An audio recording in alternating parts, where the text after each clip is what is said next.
I'm suspecting that there's some relationship to intention and desire, but I don't need to know the answer to that right this very moment. The other word that I wanted to talk about was become.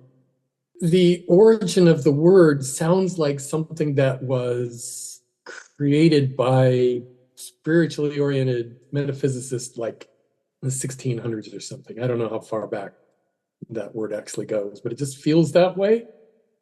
And if you really connect with what that word is saying, be and come as in come hither, it's another way of saying creating you, right?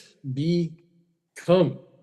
And to riff on this, when you want it, we're going to play with language here. You want it and it bees now.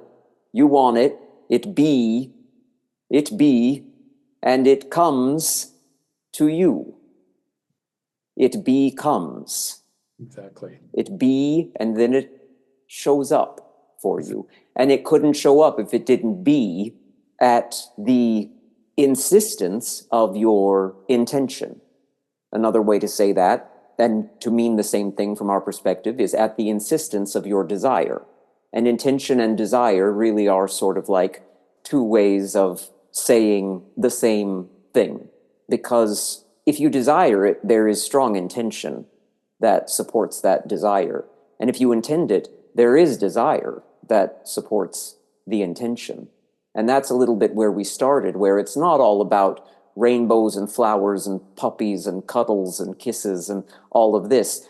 You have free reign in terms of the limitless nature of what can be desired. You can desire bondage. You can desire pain. You can desire to experience sadness. And there's nothing inappropriate about any of it. And there's nothing appropriate about any of it. Your source self holds a vantage point of experiential well-being. And what you know in the non-physical is that everything that you want, everything that you intend, everything that you desire, all of that is because you believe there will be some enhancement of experience in the experience of that. But you really do come here to stretch any previous limitations of how that can all be transmuted into what you consider to be value for yourself.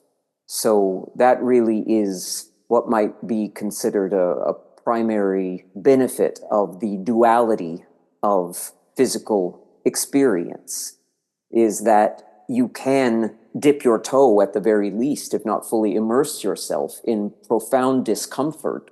And it's just going to be temporary because your return to full well-being is guaranteed. So when we say that there is a guarantee of the fulfillment of all desire, we mean that it is inevitable that you will link up with that which you have desired into being.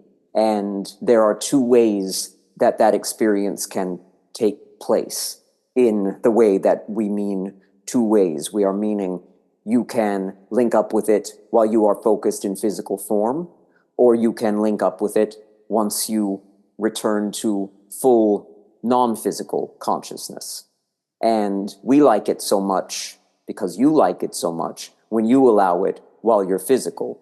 But even if you don't allow it while you are within the confines of your temporary physical incarnation, you will link up with all of your desires fully, experientially, in tangible, fulfilling ways when you are non-physical.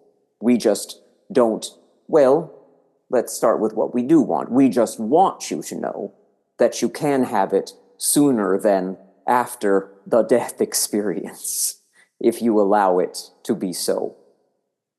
Well, it begs the question, why bother incarnating if the desires that you say can happen will just happen? Because more is desired from a physical vantage point than from a non-physical vantage point. That is the... Got it. The detail. There is so much detail because that detail is a response to the contrast which exists in the physical. So there is much more intense wanting and intending and desiring that is created from a physical vantage point than is created from a non-physical vantage point. But the absolute guarantee of coalescence with it is in the non-physical.